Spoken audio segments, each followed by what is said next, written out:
Welcome to Seven Trumpets Prep. Guys, I'm going to tell you, we live in a matrix. Now, a lot of people I see, they go to church and they do everything the pastor says to do. And at the end of the day, sometimes that might be a good thing. Most of the time, it's a bad thing. And I'll tell you why.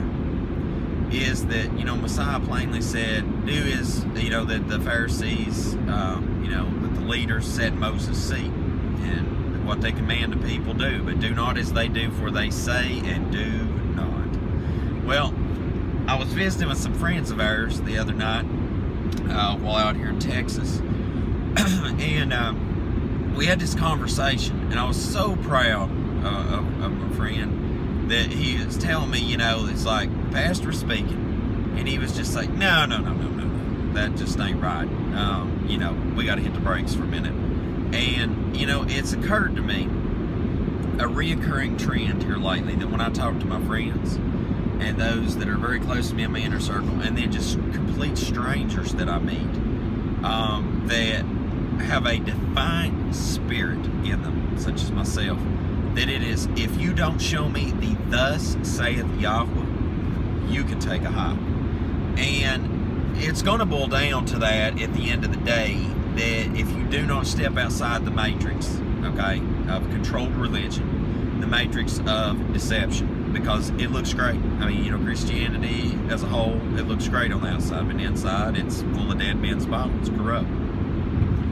And I have learned more after I stepped outside of the church house than I ever did when I was in. Just straight up, dude, it is just a mile long laundry list of stuff that I learned after I, left. And at the end of the day, if you do not think for yourself, if you do not actuate your own mind for yourself and do what the Word says, you're going to be lost one day. Like Messiah, I can just totally see him straight up telling, depart from me, I know you not, never knew you. And look, guys, I tell you, it's all the time. I don't hide nothing. That, hey, I'm a sinner, okay? I truly want to have a perfect conversion in my life, a perfect righteous following with the Most High Yah. I really want that, and I'm not trying to fake it. I ain't one of these Joel Osteens. Yeah, well, we're in the land of Joel Osteenism down here in Texas. It ain't a Joel Osteen or TD Jakes thing going on. I'm for real about what I say. I know I sin at times. I sin big. I try my best to live righteous. You know what I'm saying? And so, if we don't overcome the matrix and get away from that, a man probably ain't never going to be able to overcome himself. Because I've noticed the more and more that I do, that I live this walk, that if I do not remove myself from the ways of the world, if I do not remove myself from the teachings that I've been taught, I'll never be able to re-educate myself in the right paths of what the Torah says. And I sure won't be able to work on my own sins, because it took me the longest time to disconnect from Babylon, because as soon as I left, people's like, well, how are you going to pull this off? Because, everybody around you believes the other way. Well, heck, how did Elijah pull it off? Okay? He didn't bend his knee to Baal. And I don't intend to bend my knee either. Somebody come to tell me to bend my knee tomorrow, I'll be like, well, I won't even say, because, I have never cursed on this channel to the best of my knowledge. Ever since we started, I've kept this clean. But you can only imagine, as defiant as I am, what I'd probably curse them to their face and be like, you can just take me out, man. I ain't going. I am not going to comply. I'm not going to bend that knee. I'm going to be as defiant as those 3 Hebrew children were and get tossed in the flames of fire. Whatever you got to do with me. Because you cannot let the world, you cannot let all this organized religion, you cannot let the governments, you cannot let all these people that are directly or indirectly influenced by Satan, you cannot let these people have 1 inch of control in your life, because that those people have to be removed out of the way so that you can conquer self. Because at the end of the day, that's the second part, that's part 2 of what I'm saying, is that number 1 is removing the matrix coming out of that garbage, and controlling your mind, where it's like, well, yeah, this is what Scripture says. No, buddy, I'm pretty sure Scripture says do it this way, and if it says do it this way, I'm doing it this way. Well, once you break your chains of that, because my wife was actually sitting last night, telling her friends about. Well, I had brought it up at first, about that, like, for example, our assistant pastor at the church where I was a deacon, like, just toss away, literally set aside the Ten Commandments. I am not making this up, okay? This is what the God said. So, and then, of course, my friends had that deer in the headlights look like, no, they didn't. And I'm like, yes, they did. And so, like, although what you've ran into in one aspect might be this way, this is what I've ran into. And at the end of the day, if you prod and gouge these pastor men, if you prod and gouge these clergy, and you really, you go at it with, hey, I read this and it says this way, why do we do it this way? I promise you will start, that red pill, you swallow that red pill at that point in the matrix, you start seeing the matrix, the ones and the zeros start coming into line real quick, dropping that through, you're like, oh, I just need to step out of this thing. I have control at any time to remove myself from this equation. And then the moment that you removed yourself from that equation and you pray to the Most High God to start showing you things to do, it is crazy at the stuff the Most High showed to me. And I get these feelings. Now, I want to be very careful when I say this. And then lastly, we'll talk about, once you've got that red pill, then it's conquered self, because that's where I'm working on in my life right now myself. But anyway, it's crazy. I get these feelings about things. Most High's never spoke to me just like, Luke, I want you to do this. It ain't a burning bush moment. Now, if I ever had one of those, that'd be epic. One time would be more than sufficient for whatever I need in my life. But, I get these feelings, burning sensation in my heart that it's like, I should do this. Well, when I was sitting there in the church house, I had this bad feeling for a while. And every time I'd get a bad feeling, I'd bring up something, about the Scripture, like, hey, why do we worship on this day? Why do we do the Roman calendar? Blah, blah, blah, blah, instead of the Creator's calendar. Why are we doing SUAM day worship? Sorry, guys, I don't say pagan days a week anymore. And why do we do SAT day worship once I figured out that SAT day wasn't the right day of worship either? That it's only found on the Creator's calendar, and it floats right through the Roman calendar. And so, as I got these bad feelings, that burning in my chest, man, it's very rare. Very, very rare. But when I get it, I know it. Because, see, even though I work for myself, I do a loss prevention job for a retail company. And when I'm home, which is rare. But I do it because I still love enjoying working there with those folks. And anyway, before somebody steals, I get another type of feeling. I can't explain it, but it's just like a very nervous tension. It's almost a feeling like right before you get into a fight, it's kind of that fight or flight feeling you get. And it's taught me a lot about society. It's taught me a lot about myself, how to respond to things. And I'll call management. I'll be like, hey, I got this feeling. It's about to go down. 2 to 5 minutes later, almost always. I mean, it's crazy, the statistic. That every time I do that, it goes down. And you might say, well, Luke, you've just done it a while and you've gotten tuned to it. That is true. But I'm going to tell you, I never did loss prevention. Like, I've always done technical things and stuff like that. I work for myself doing off-grid construction, people. Come on now. It's construction is where my skill set is. So, I went to go to the military, but the maps wouldn't let me in. So, as I had asthma and that junk's a kid. But long and short of it, policing, security, tactical, military, none of that's my background. So what I'm getting at from saying all that is, you have the Most High speaks to you. You get these feelings. I believe with all my heart and soul that the Spirit of the Most High Yah speaks to you. And whether it's normal day-to-day life, and I'm not just talking about your conscience. I'm talking literally, like, there's a resonant energy. Okay, and I'm telling you, it's like quantum physics. It's like beyond my explanation to you. You just got to just take it at face value. And at the end of the day, you get these feelings about things. Well, when the Most High has always spoke to me, I'm telling you, it's just been a burning sensation. Like, Luke, if you do not do this, if you deviate, you're gonna really regret it. And So every time that's ever went down, buddy, I tell you what, I don't regret the steps I took, because anymore, I'm so in tune to that anymore that if I get that sensation right now, I've gotten to the point where I want to do just blind obedience and not even think anymore. When I get those feelings, just like I need to stop whatever I'm doing in my tracks and do X, Y, and Z. And it always comes out to the best. There might be a little pain involved at the time, but it's worth it in the end.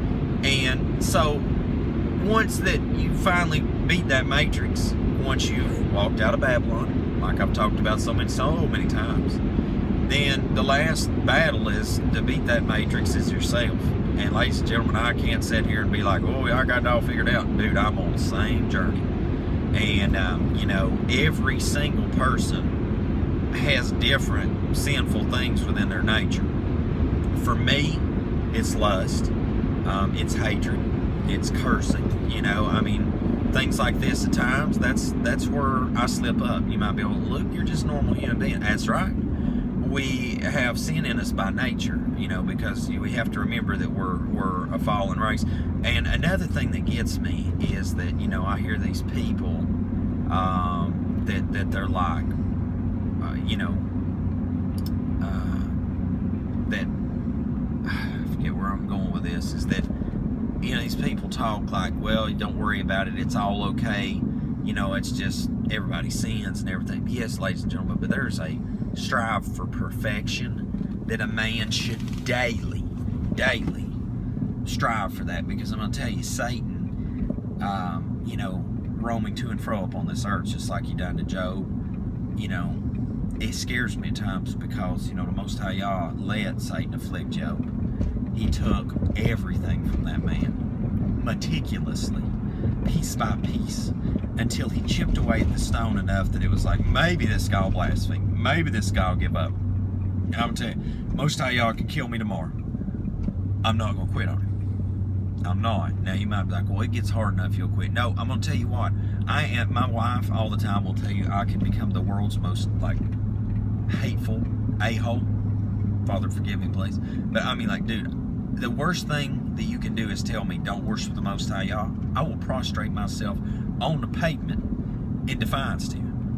And that is where you have got to get to. That's the one piece of advice I can give to you, is because pastor men, all these false shepherds, all these people, they cannot stand against you, because you're an iron wall. I see these Hebrew Israelites get on the street preaching hate a lot of times, white man's devil, all this stuff.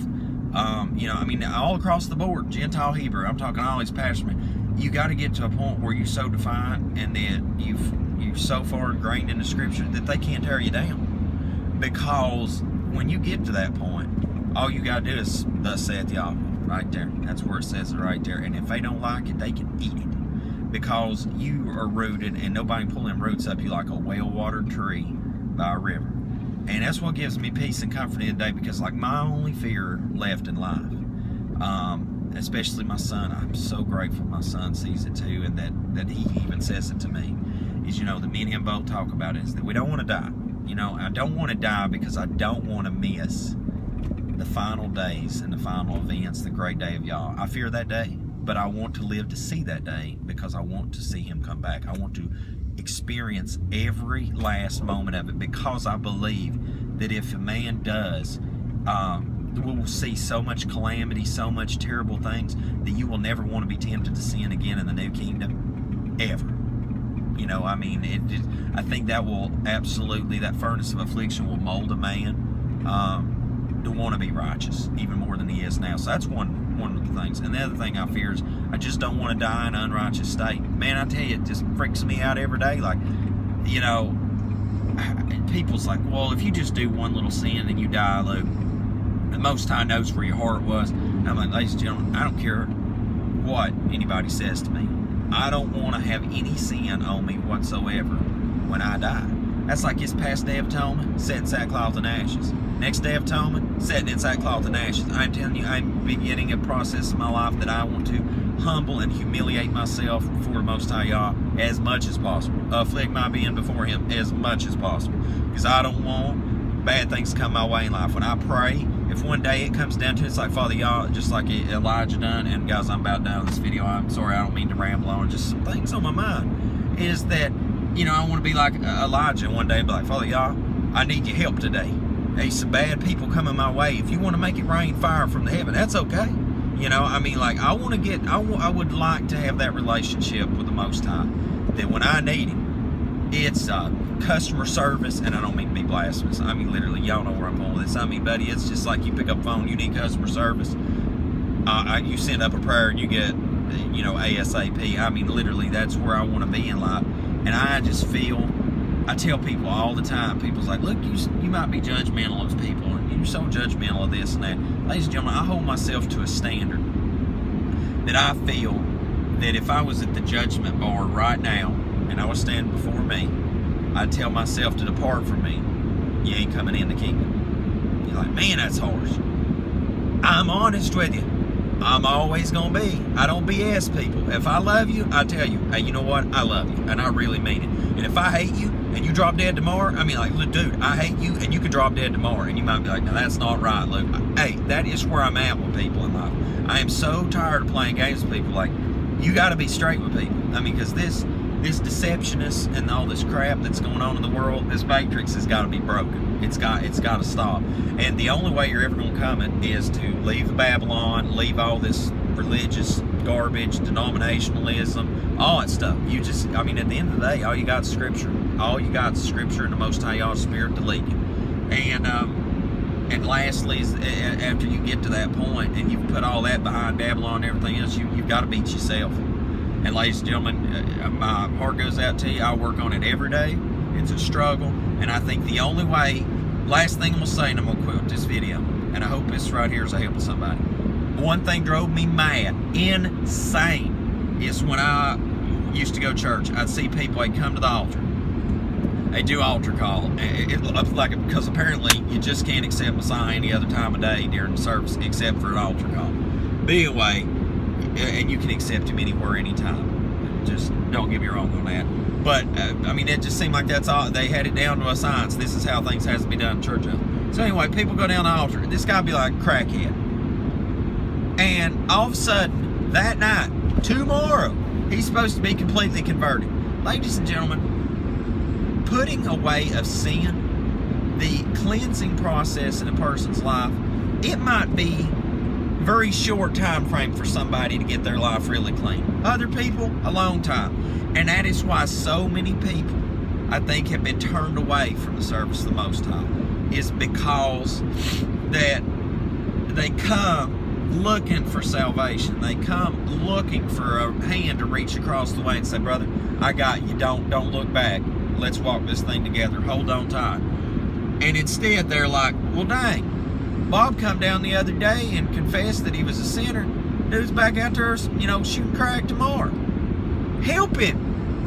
He made the effort to start down that path. Now be there and pull him out, because I'm telling you, ain't nobody hardly there to pull me. You know, I mean, that's like, I pray. Last thing I'm gonna say, I'm sorry it's so long video, guys. This stuff is important. Is that I pray that the Most High y'all keeps me busy. You're like, Luke, you one of the craziest busy people we ever seen. I mean, today you in Texas, tomorrow you in Bangladesh. But I pray that Father y'all keeps me busy. When I'm home, I try to take my kid fishing. You know, me and little man will go get in something all the time, or at the house building something. I mean, do anything I can to stay busy. Because if you are busy, if you are tired, if you are working, you can't sin. It's really hard. You know, I can't go and lust at some woman if I don't ever see her. I can't curse at somebody if I ain't ever mad. You know what? You see where I'm going with this? I mean, like that. If you put barriers between you and sin, you're going to be all right at the end of the day. I just got to pray the Father forgives me. Because, you know, my book of sins is like freaking stacked to the ceiling. I just pray one day He takes the white out to all of it. You know, I pray through the covering blood of Messiah, all that junk gets whited out. And then my name ain't blotted out. You know, it's just like Luke, and just bullet point all that mess out and just leave my name. You know, because whether my reward is great or small, whether I am a servant in the new kingdom, or whether, you know, I'm some mighty man, whatever I am, doorkeeper, whatever. I just pray I can be in the presence of the Most High, y'all. I pray even if I'm in the new kingdom and I see, in the new world that's to come, and I just see the new kingdom way over the horizon, I see that golden glow each day, that's good enough for me. I'm telling you, man, like I just want to be part of the new thing, because this world sucks. This world is full of sin. This world's run by a bunch of douchebag, Luciferian worshipping, pieces of trash. Listen, ladies and gentlemen, there is nothing in this world worth missing the kingdom over. Bottom line, cut and dry. Alright? So, keep the faith, beat the matrix, beat yourself, and let's see each other in the new kingdom. I hope you have a most blessed day in Yahushua's name.